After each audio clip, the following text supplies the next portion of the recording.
is worse than losing your job. Was it over when the Germans bought Pearl Harbor? The castration of the Major League Baseball manager as we know it. Ask me about my winner. What's going on, everybody? Another edition of the Passball Show brought to you by JohnPLA.com, by St. Aloysius Church in Jackson, New Jersey, by Two Ways, One Passion Food Truck located in Scranton, Pennsylvania.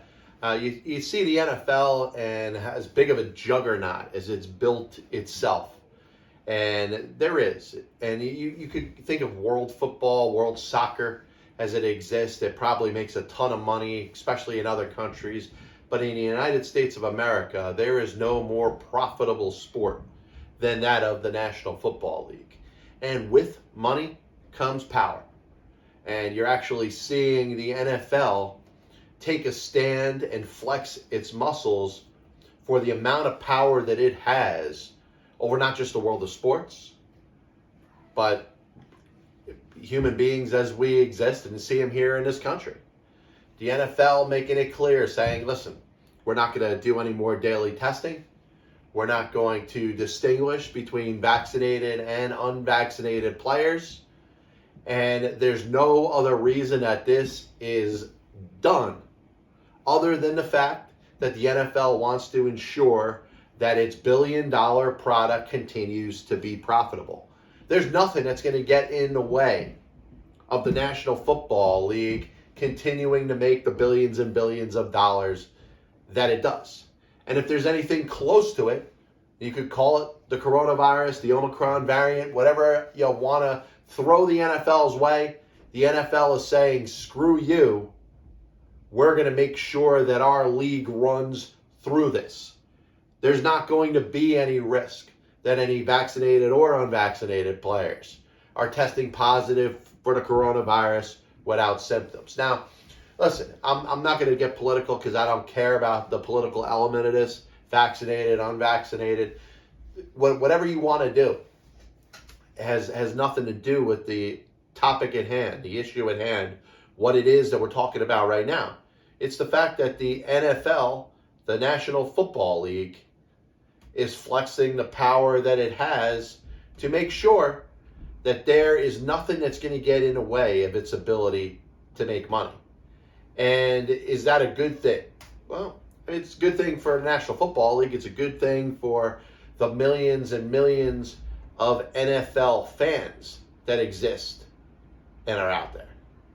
So for all those reasons, you like football, you should be happy that the National Football League is not going to push this thing any further. That the NFL is going to allow for just about nothing to get in its way over anything that's going to interfere with its games. And there's a difference. Listen, we talk about health and safety protocols. Well, you still got states, you still got cities that are distinguishing very much between those that are vaccinated and those that are unvaccinated. And once again, this show is not for that debate. This show is just pointing out the obvious, that the NFL has an ability to do more than most entities that exist in this country right now. And the reason? Because they bring in so much more money. So whatever little entity that you say, hey, I can't force testing or not testing, or saying, hey, I'm going to be more conservative and say I'm not going to have any testing to make sure that my employees show up at my business and my business prospers. You're not allowed to do that, but the National Football League, because of the billions and billions of dollars that it generates, is allowed to. So, once again, staying off the political elements of this, the NFL is more powerful than you. The NFL is more powerful than the majority of businesses that are out there. Because the NFL can say, hey, there's going to be no distinguishment between players that are vaccinated and unvaccinated.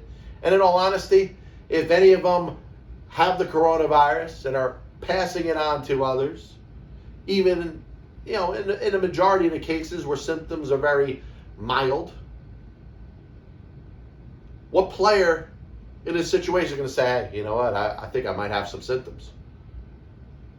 The NFL has already opened the door for players that have symptoms to just say, hey, unless I admit that I have symptoms, I'm playing on Sunday. I'm playing on Saturday. And it's best for the NFL. But once again, whatever is the best for the NFL doesn't mean it's the best for everybody involved. And you hope this doesn't blow up in the league's face. You understand 100% unequivocally the reason that the National Football League has done this.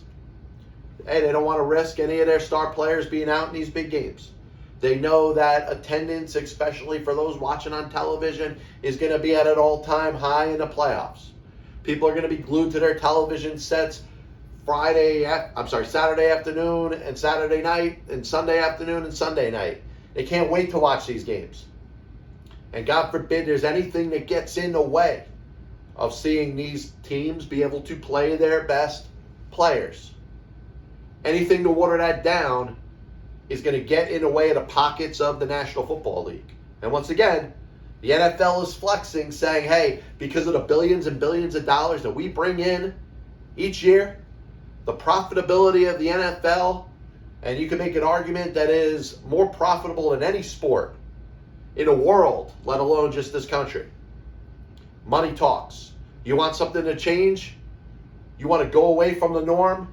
Bring in the amount of money that the National Football League brings in, and you can do what you want. Number two, I'm bringing this up because a lot of Giants fans, handful of Giants fans that I know have come to me, have spoken to me, and they want to know if they're really headed in the right direction. Of course, the announcement yesterday that the Giants have hired Joe Schoen, the assistant general manager of the Buffalo Bills, as their new general manager. And I think it constitutes a major change in the operations of the football Giants.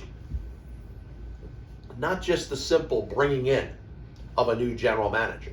Now listen, anytime somebody else is becoming the face of your franchise, the ability and I think the autonomy that's involved in running the franchise, it's going to be a dawn of a new era. There's always going to be the optimistic approach of, hey, things are going to change, things are going to go for the better.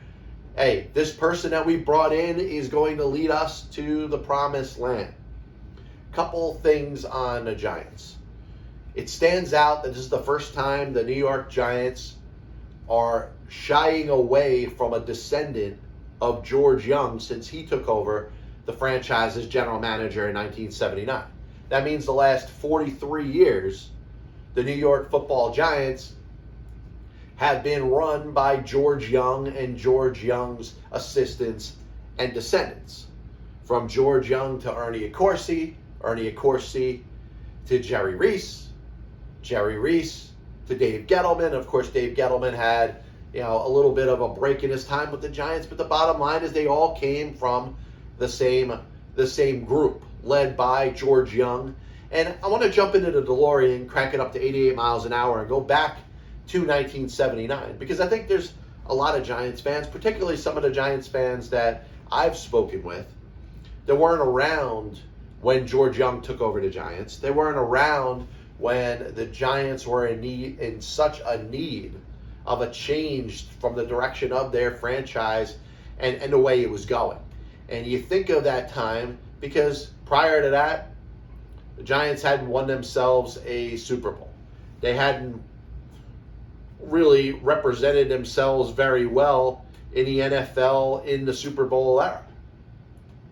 John McVay, the old grandfather of Rams head football coach Sean McVay, was the head coach of the Giants, the 1978 Giants that happened to be 6-10 that season.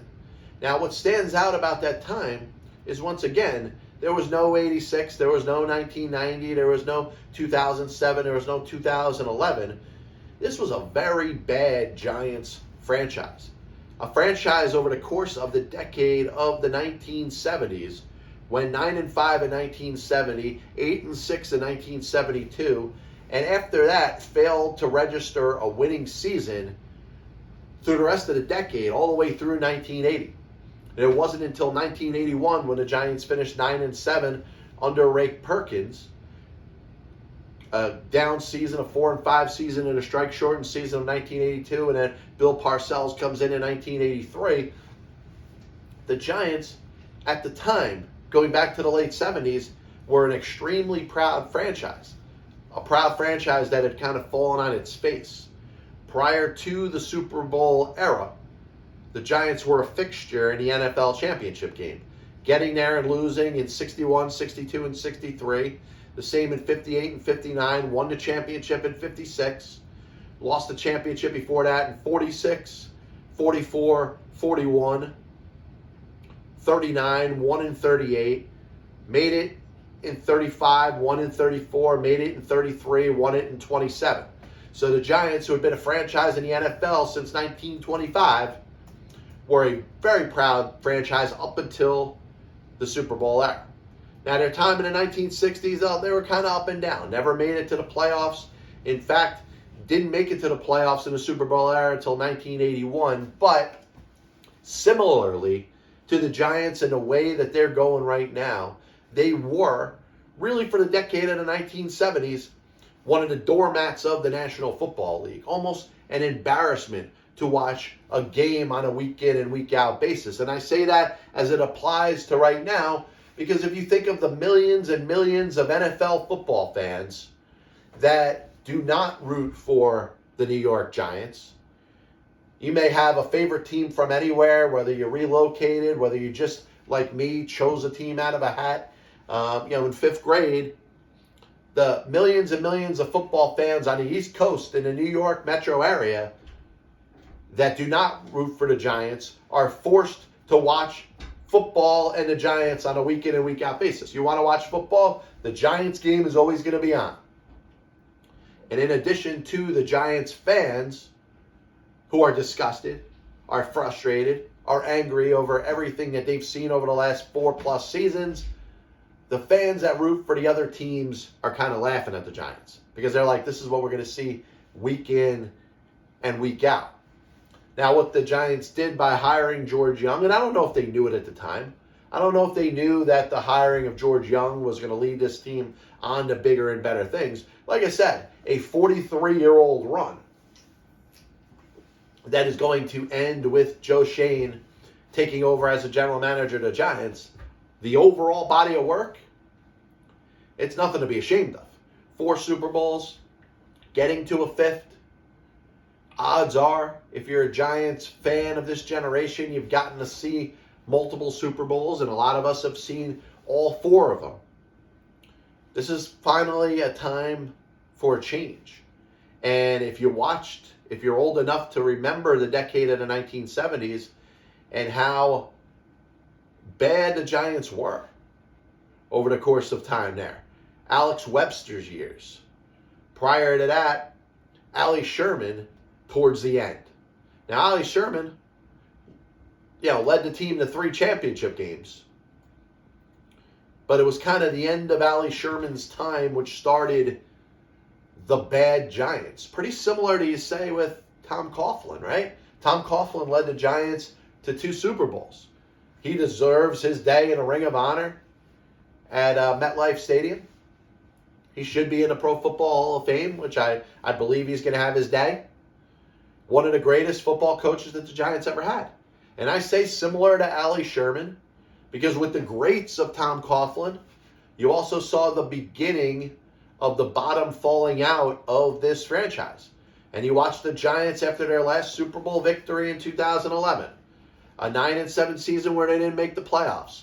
A 7-9 and back-to-back 6-10 seasons where they didn't make the playoffs. And the Giants made, which was a tough move made by ownership, saying, you know what, we're going to move on from the coach. Tom Coughlin's a hard ass. He's a tough individual. He wants to be out there. This wasn't Bill Parcells citing medical issues to walk away. This is a guy that wanted to be there. And the Giants made the decision to move on. Since there, it's been a circus. Ben McAdoo and the decision between him and Jerry Reese to sit Eli Manning and how that blew up in their face, resulting in both those men losing their jobs. 2 years under Pat Shurmur, 2 years under Joe Judge. And the Giants over the past 5 years have been, and I'm going to say it, the worst team in the National Football League Forget about the Browns. The Browns made it to the playoffs, right? The Jets, all right, maybe they're kind of on the same ground. The Jaguars got a conference championship game in the last, 5 years, right? So who has been worse in the NFL than the New York Giants? They've hit the level, they've hit a time where they've become absolutely disgraceful. And it's a time where there's a need for change. And the Giants did a good, I think, a smart thing by going outside of the organization. And I guess if your question is, hey, are they in good hands with Joe Schoen? The answer I have is I don't know. I think he comes recommended. I think he comes well respected. If you follow the Buffalo Bills franchise over the past 5 or so years, it's a team on the rise. But it's a team that has some strengths that the Giants certainly don't have right now. So I would think Joe Schoen as the general manager, yes, he's going to hire his coach, and fans love, oh man, they can't wait to know who their coach is. They can't wait to know the last name of their head coach so they can ridicule and insult him the entire time he's there.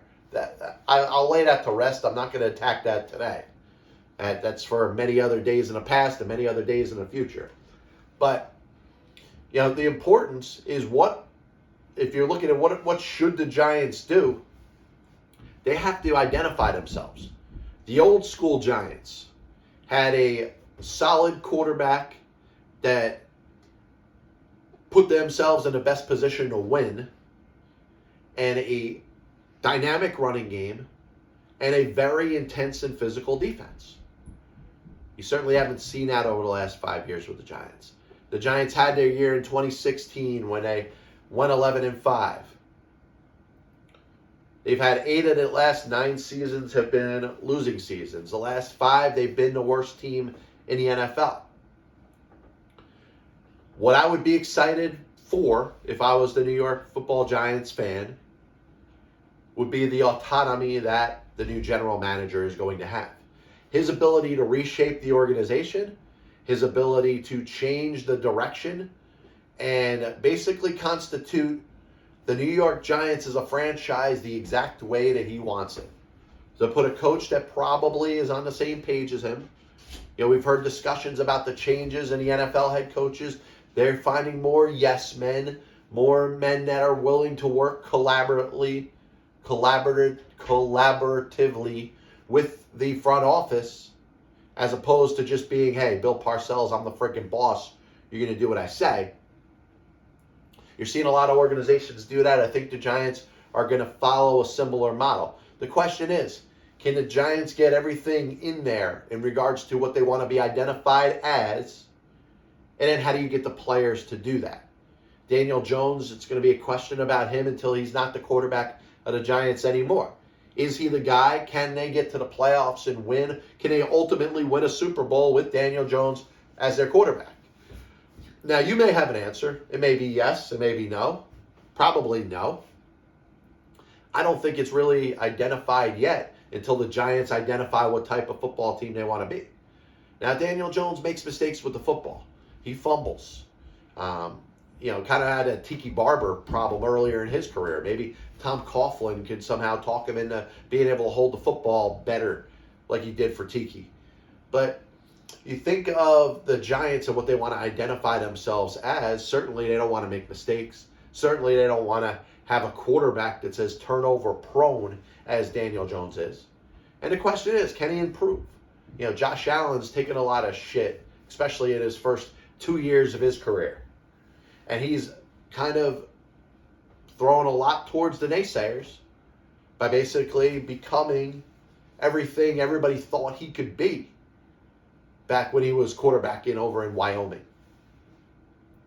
He's become a great quarterback. He's changed the perception of a lot in the national media. Now, Daniel Jones was hurt at the end of last season, so some valuable time that you could have looked at and watched this guy play and seen, hey, is he ready to take that next step? I don't know.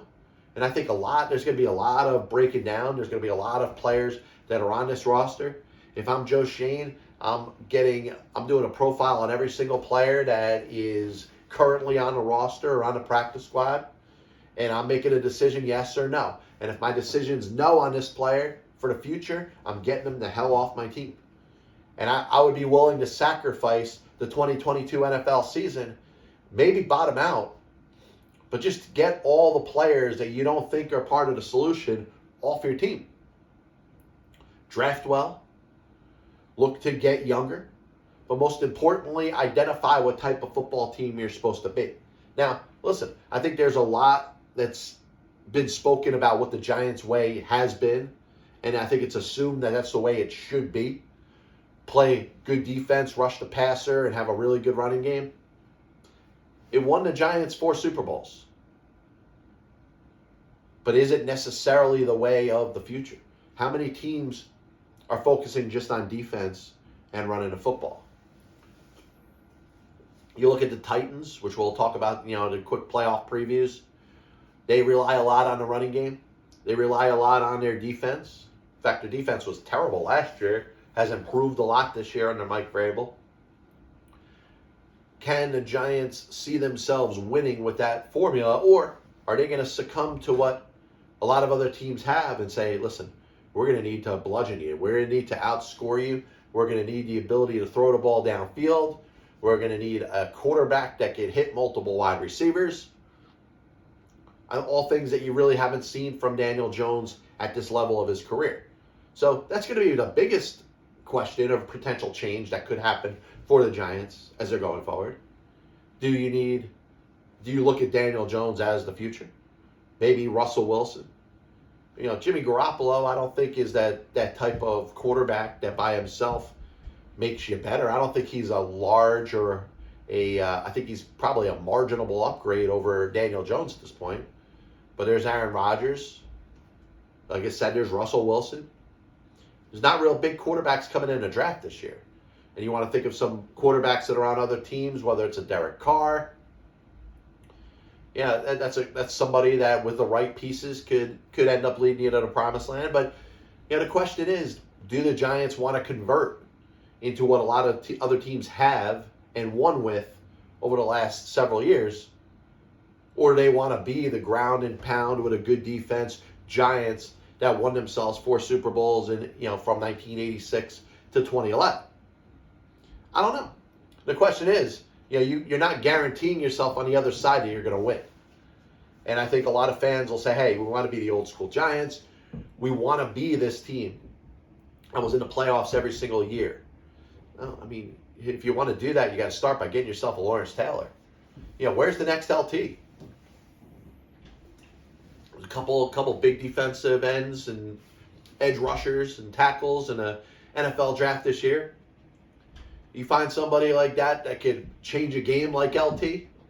I think single-handedly, if you go back to the Giants and their resurgence from the 1970s into the 80s, and of course it culminates with the Super Bowl in 1986. But you get yourself a player like Lawrence Taylor, and all of a sudden, the credibility of that organization changed.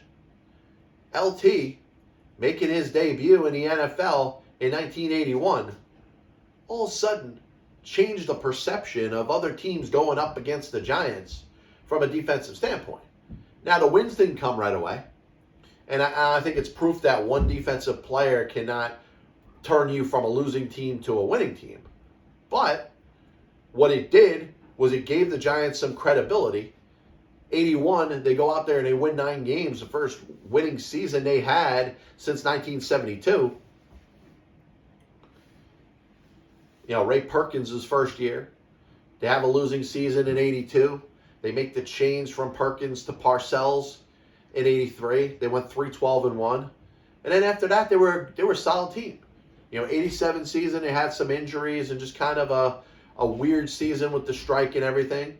But outside of that, Parcells, the rest of his time there, 9-7, 10-6, 14-2, 6-9, then 10-6, 12-4, 13-3.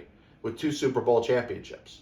And you took a player like Lawrence Taylor and you built your team around him. And then built the defense around him. That's going to be the question. Do you want to do that if you're the Giants moving forward? Is the general manager a good hire? Listen, you have to give him the autonomy to do his job. If he's come in and he realizes there's a bunch of crap in his organization, whether it's the front office, whether it's the players on the field, and he wants to strip it down and get rid of a lot of what hasn't worked, he's got the right to do that. But if he does that, that's going to be like the Houston Astros in 2011 and 2012, when they were a bad team, one of the worst teams in baseball history. And they built some good young players, won themselves a World Series in 2017, could have easily won another one in 2019 as it came down to the 7th game against the Washington Nationals. If the Giants get themselves back together, nobody's going to point back to 2022 and wonder why the Giants were 1-15. So wild card weekend's over, and we're ready into the divisional round. You obviously got the two teams that had first round byes with a chance to play on Saturday, home field games, and probably two teams that aren't getting enough credit for the seasons that they've had. The Titans, and I've said before, they're not going to be very well respected. They're not the traditional NFL team. They're not led by an offensive-minded head coach. They're led kind of by the type of coach that the Giants would have liked to have in the 80s, 90s, and the first decade of the 2000s. A defensive-minded, hard-nosed coach that isn't going to take shit from anybody. That's Mike Vrabel. He's done a great job with Tennessee. You can make a case he could probably be the coach of the year in the NFL. Playing the last half of the season without Derrick Henry. Derrick Henry's back on the field today. And the Titans got themselves a nice home playoff game against a team that's been the darlings of the AFC this year, Joe Burrow and the Cincinnati Bengals. Joe Burrow, Zach Taylor, offensive-minded coach and quarterback are going to fling the ball down the field. They're going to play basically pass action off of their throwing game to try to run the ball with Joe Mixon. Now, the Titans got a strong defensive four. And if you watch the Titans over the last couple of years, there's a mirror image of the Titans 2 years ago in the Cincinnati Bengals this year. The Titans 2 years ago had a hard-nosed team, a team that wasn't given any credit or any respect. They went into New England and won a wild card game. Then they took that and they went into Baltimore and they beat Baltimore. And I look at Cincinnati and I think of Cincinnati as Tennessee 2 years ago going to Baltimore as they get set to go to Tennessee. This is a big opportunity for the Bengals. You heard me on my last show talk about house money. And is that such a big thing? Well, you know what? If you're in a place where you don't expect to be, well, yeah, you get to a certain point where everything you get is a bonus. Are the Bengals going to fire their coach if they lose this game today? No. Are they going to change quarterbacks? No. In fact, the Bengals will probably be better off if they lost this game. Yes, the expectations will raise for next year, but with that will come a victory today and expectations which may be insurmountable, like they were for the Titans in 2020. They were expected to take a next step. They made it to the AFC Championship game. The next step was, hey, Super Bowl or bust. Bengals will have that same type of target on their back if they do beat the Titans. Can they do it? Absolutely. They have a strong offense. I think the quarterback who can make mistakes, but so can Tennessee's. Ryan Tannehill is not looked at as one of the elite passers in the NFL, and probably part of the reason why there's a lot of ridicule towards the Titans. And, the National Football Fan can't wait for them to get eliminated. But Derrick Henry, I think, is going to be a major focal point in this game. I don't think he would be activated if he wasn't ready to be unleashed full strength. So I think that imposes a problem for Cincinnati's defense. Having Julio Jones and A.J. Brown on the side, Ryan Tannehill, knowing that, hey, hand the ball to Derrick Henry, don't make any mistakes. It's a good offensive formula. Now, the key, I think, is going to be Tennessee's pass rush. If they're willing to get in, if they're able to get in and put some pressure on Joe Burrow, Joe Burrow's going to release the ball quick, but there's going to be times if coverage isn't what it is. Now, you expect the front four of the Tennessee to be able to rush the passer. And if they do that, that's going to open up the back seven to basically cover the receivers, double team Jamar Chase, and have players all over the place, making it tough for receivers to run their routes. And if that's the case, that's going to result in Joe Burrow holding onto the ball longer. If that's the case, then the front four should be able to get some pressure in and maybe force Burrow into some mistakes. And I think the key to me, yes, Derrick Henry is up there as kind of a 1A, but 1B or 1 is the Tennessee pass rush. If they could get in there and give Joe Burrow a hard time, they're going to force him into mistakes. And I think Tennessee should win this game. Would I be shocked if they lost? No, because I think Cincinnati's a good football team. But I look at the Titans, and this is a game they should win. If they lose, I will tell you this. Anything that they've done over the course of the regular season, all of a sudden is not validated. All of a sudden, we're backing away from validation when we're talking about the Titans' run through the gauntlet and the victories against Buffalo and Kansas City and beating the Rams and beating the Colts twice and beating New Orleans. All of those victories over the course of the regular season are for naught. They got themselves a home playoff game after a first-round bye. If they can't advance past this round, well, you look at the season and you say, hey, it's kind of a disappointment. Speaking of disappointment, the Green Bay Packers, Aaron Rodgers, all the drama that's put aside.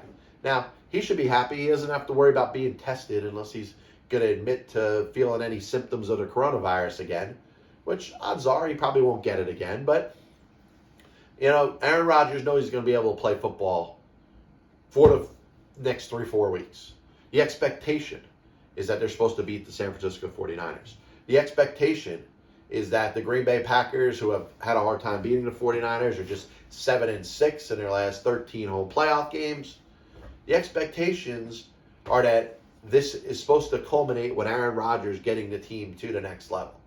The number one team in the NFC, the team with the first round bye, the team with home field advantage throughout the playoffs. And guess what? They're expected to win.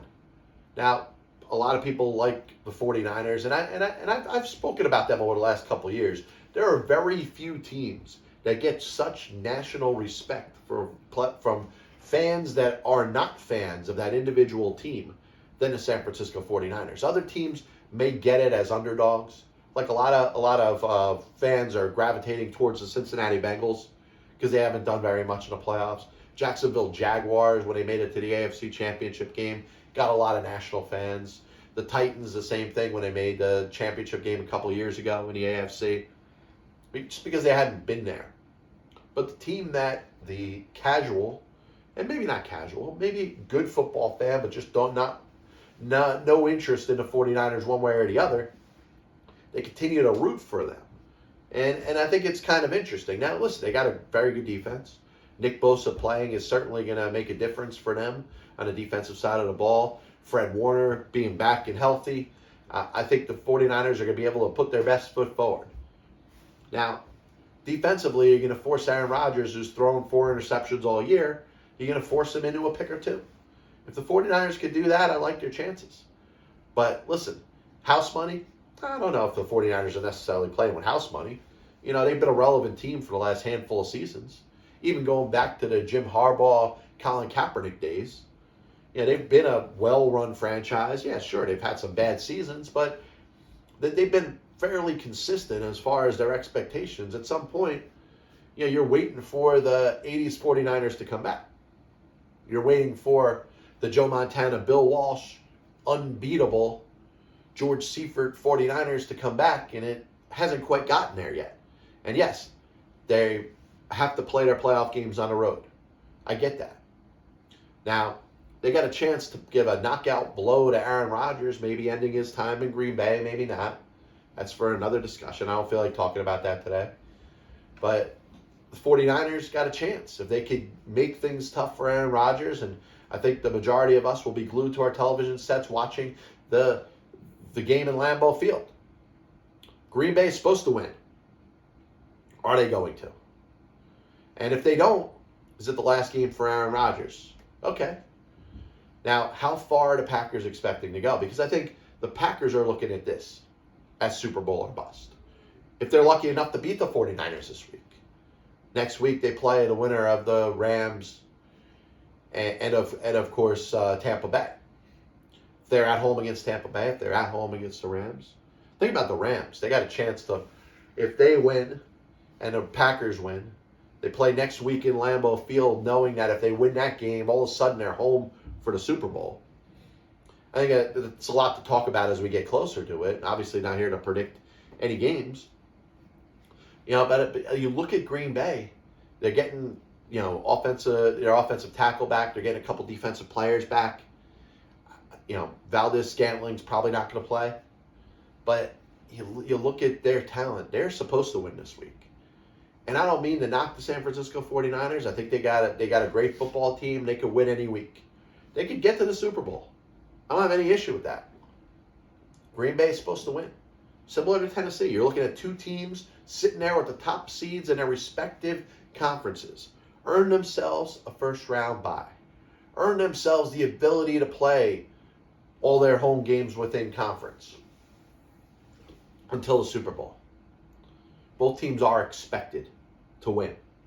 On the other side, I think of Tampa Bay and Los Angeles. That's going to be probably the most intriguing game of the week. Tom Brady's got a chance to take his team to the championship game again. The Rams with Matt Stafford. Is it a disappointment if they lose? Remember, they went to the Super Bowl with Jared Goff. They traded Jared Goff and some picks for Matt Stafford. Well, you're supposed to get to the Super Bowl, right? Year one? Yeah, I think year one. I think there's more pressure on the Rams than there is for Tampa Bay. Could this be the last game for Tom Brady in Tampa Bay? Could this be the last game for Tom Brady altogether? Who knows? And then, of course, you got the Bills and the Chiefs. And that's probably going to be the funnest game of the week. Two high-power offenses, two quarterbacks that are coming off of a game where they threw 5 touchdowns and no interceptions. These are some good football coming ahead. Hey, real quick, big thanks out to Sean Foreman and the whole team over at sportsreference.com. Sent me this book, Negro Leagues Are Major Leagues, and it's a great job that the entire group has done over there. And I know there's a lot of other people that were involved in it, but let me give some credit. Scott Bush, Aaron Dorowski, Caitlin Moyer, Jacob Permarenk have done really, really good work putting the Negro Leagues and their statistics the best way that we can and put them and compile them with the Major League Baseball that we've seen over the course of the last 150 years. We know about the bullshit in regards to racism and holding back of the colored player, which was disgusting. It was obviously done, for all people of color. But obviously it was very impactful in the world of baseball. And listen, I don't think you're going to be able to restore a lot of the wrong that was done. But this is a great step. We get a chance to hear more stories and do more research to honor some of the greater players in the history of the Negro Leagues as we acknowledge that league being exactly what it is. Equal to Major League Baseball, equal to the American and National Leagues, equal to any form of professional baseball that's been out there before. There's every one of the Negro Leagues from 1920 to 1948. You got the National League, you got the American League, you got the National Association, who I still believe is a major league, because you don't have the National League, you don't have Major League Baseball if it isn't for the emergence of the National Association from 1871 to 1875, the American Association, which was very prominent in the 1880s, the Players League of 1890, the Federal League of 1914 and 1915, and even to some extent, I think there should be more discussion about the Pacific Coast League in the 1940s and the 1950s, and a little bit of the American Association, which was going on in that time. But we'll save that all for another discussion. But I did have to give props out to Sean Foreman and all of those involved with Sports Reference. Thank you for sending me this book, which I promise I'm going to go through and provide some insight for. Past Ball Show is brought to you by JohnPLA.com, by St. Aloysius Church in Jackson, New Jersey, by 2A's One Passion Food Truck located in Scranton, Pennsylvania. Next show is scheduled for Monday, but I do want to also announce I'm going to start doing a program on a network called Colorcast, which will be a Monday evening show from 8 to 8:30. I'm excited to come aboard and start to, just see what it ends up bringing. But we'll obviously keep a lot of insight. We'll do everything we can to continue to interact with the fans like we always do. So we'll be back with you Monday first for the PBS, and then for our debut on the Colorcast Network. God bless you, and as always, I'll see you on the other side. Chris Bryant was on the Chicago Cubs roster opening day. I have many leather-bound books. My apartment smells of rich mahogany. Why don't you give it all or a majority of it to the team that wins the freaking World Series? I was gonna listen to that, but then I just carried on in my life. I may come out as the biggest Major League Baseball manager apologist That'll only make someone work just hard enough not to get fired. because hitters are going out there saying, I'm either going to hit a home run or I'm going to strike out. And if I don't get a pitch that I feel like I can drive out of the park, I was supposed to be here today. especially prospect whores and hoarders, are going to be a little pissed off at me when I say this. There are only two managers in baseball's Hall of Fame who have losing records. One of them is the iconic Connie Mack, who you could say, in spite of winning 5 World Series championships as a manager, could be in as much as a pioneer.